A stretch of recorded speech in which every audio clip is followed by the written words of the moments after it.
স্বাস্থ্য সেবা বিভাগের নির্দেশনায় ফেনী জেলা স্বাস্থ্য সেবা বিভাগ এবং জেলা প্রশাসনের আয়োজনে এডিস মশা নিধনে সচেতনতা বৃদ্ধির লক্ষ্যে আজকে র্যালি অনুষ্ঠিত হলো এবং র্যালি পরবর্তী আজকের এই ছোট্ট আলোচনা সভায় সবাইকে আসসালামু আলাইকুম। আমাদের আসলে সমস্যা বা সত্যটাকে জানতে হবে। ডেঙ্গু জ্বর আমরা কম বেশি সবাই পরিচিত। এডিস মশা হচ্ছে এটার বাহক এবং আমরা মানুষ আমরা এটার হোস্ট। এখন এটা আমরা অলরেডি শুনেছি যে এটার কোনো নাই, মানে সরাসরি এই করোনা বা কোভিড এর মতো এটার কোনো প্রতিষেধক বা ভ্যাকসিন এই মুহূর্তে বাংলাদেশে নাই। তো এটা আমাদের ঠেকাতে গেলে আমাদেরকে প্রতিরোধমূলক কার্যক্রমে যেতে হবে। এটা ঠেকাতে কেন হবে? আমরা দেখেছি যে ডেঙ্গু থেকে কেউ সহজে ফিরে আসে বা ভালো হয়ে যায়, কিন্তু আবার কারো ক্ষেত্রে এটা জটিল হয়ে যায়। যাদের বয়স হচ্ছে 12 বছরের নিচের বাচ্চারা, গর্ভবতী মায়েরা, বয়োবৃদ্ধ যারা আছেন, তাদের ক্ষেত্রে এটা কিছু কিছু জটিলতা তৈরি করে ফেলে। এখন এই এডিস মশা আমাদের দেশের যেটা ওয়েদার বা ক্লাইমেট বা ওয়েদার, যেটা হচ্ছে যে উষ্ণ আর্দ্র জলবায়ু, জমে থাকা পানি, এসবের এটা তার জন্য একটা সুইটেবল পরিবেশ। এই যে এখন আমাদের রেনি সিজন চলছে, এখন এটা তাদের জন্য খুব আদর্শ পরিবেশ। তারা জমে থাকা পানিতে তারা বংশ বিস্তারের কাজটা করবে। এই জন্য আমাদের এই অ্যাওয়ারনেসটা প্রয়োজন যে কেন আমাদের কি করতে হবে। আমাদের বাসার আশেপাশে পরিষ্কার পরিচ্ছন্নতা মেনটেন করতে হবে। ফুলের টব সেখানে পানি জমে থাকে, আমাদের প্রত্যেকের বাসার ফ্রিজের পেছনে একটা ট্যাঙ্ক থাকে, সেই ট্যাঙ্কে কিন্তু পানি জমে থাকে। তারপর হচ্ছে যে নির্মাণাধীন যে সাইট গুলো আছে সেইখানেও পানি জমে থাকে। এইগুলো আমাদের খেয়াল রাখতে হবে। সরকারিভাবে আমরা কাজ করে যাচ্ছি, স্বাস্থ্য বিভাগ কাজ করে যাচ্ছে, আমরা কাজ করে যাচ্ছি।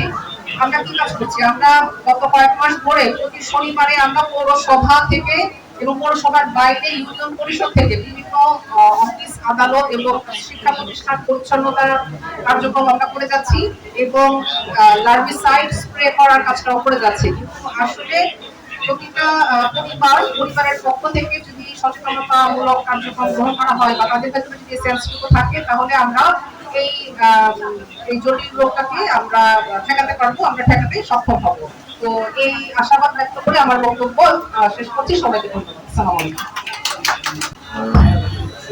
উপস্থিত সম্মানিত জেলা প্রশাসক মহোদয়, সিভিল সার্জন মহোদয়, আমাদের ডক্টর যারা আছেন, ডক্টর স্টাফ যারা আছেন এবং মিডিয়া যারা এটিকে ছড়িয়ে দেবেন ফেনীর আনাচে কানাচে, সকলকে শুভেচ্ছা। আমি এই মুহূর্তে আমি একজন স্টেক হোল্ডার, হলো সেবা গ্রহণকারী, পুলিশ সুপার হিসেবে নয়, আমি এই ফেনীতে বসবাস করে একজন সেবা গ্রহণকারী, যেন ডেঙ্গু থেকে আমি আমার নিজেকে প্রতিরোধ করতে পারি, সেই হিসেবে আমি এখানে এসেছি এবং সেই হিসেবে আমি কথা বলি যে আমার এখানে 1000 উপর পুলিশ সদস্য, আমার থানা বাড়ি পুলিশ লাইন্স আছে। আমি সিভিল সার্জন মহোদয় রিফ্লেক্ট করে নিলাম।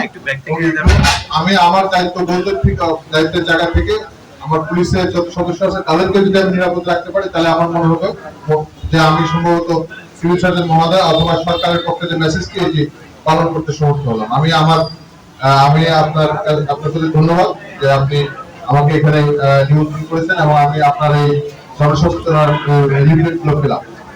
আমার একটা রিকোয়েস্ট থাকবে, যদি সম্ভব হয় যে আগামীকালকে স্কুলগুলো খুলবে, যে আমরা যদি স্কুলগুলোকে কাজ করতে পারি, এই লিফলেটের একটা কপি যদি আমরা স্কুলকে দিতে পারি, বাচ্চাদেরকে দিতে পারি এবং অ্যাসাইনমেন্ট আকারে তোমরা এই লিফলেটটা নাও এবং তুমি তোমার বাড়ির আশেপাশে কিভাবে পরিষ্কার পরিচ্ছন্ন রাখতে পরের দিন এসে স্কুলে এসে রিপোর্ট করো, তাহলে পরে আমার মনে হয় এরকম যতগুলো জায়গায় আমরা কাজ করতে পারি, তাহলে মনে হয় আরো একটু ভালো হতো আর কি। তারপরে আমাদের সকলের অবস্থান থেকে আমরা চেষ্টা করবো যেন ফেনীকে ডেঙ্গু মুক্ত রাখতে।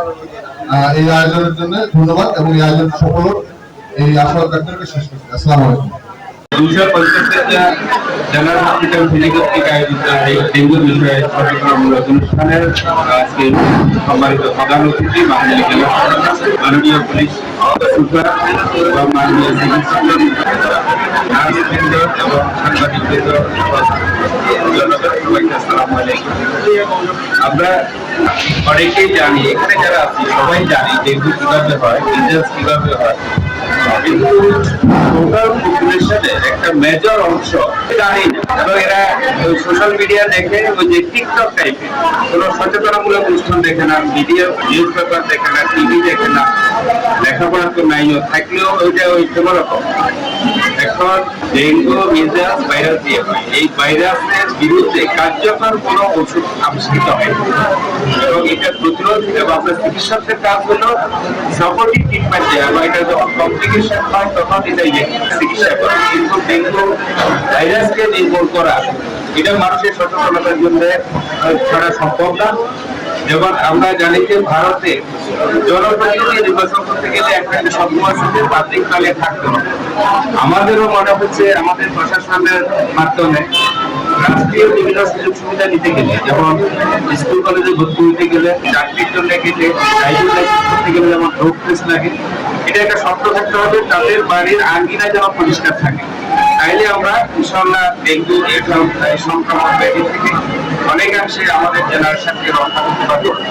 পাশাপাশি আমাদের রোগ প্রতিরোধ ক্ষমতা বৃদ্ধির জন্য আমরা এখন এমন এক যুগে বাস করতেছি, সবাই ওই যে মোবাইল নির্ভর হয়ে গেছে ঘরে বসে বসে। এই দেশের এখন মনে হয় প্রায় 90% লোকের ভিটামিন ডি ডিফিসিয়েন্সি আছে শুধুমাত্র সূর্যের আলোর অভাব। সূর্যের আলোর তো অভাব নেই, আমরা আলোর মধ্যে যাচ্ছি না, সবাই কিছু মোবাইল দেখতেছি, কম্পিউটার নাই, খেলাধুলা নাই, বিজ্ঞানের নাই। এবং উন্নয়ন এই যে মেগা প্রজেক্ট, আমি আশা করবো আমাদের পাবলিক টয়লেট, খেলার মাঠ, বাগান এবং পাঠাগার এই ছোটগুলো নিলে আমরা ইনশাল্লাহ অনেক ভালো থাকবো।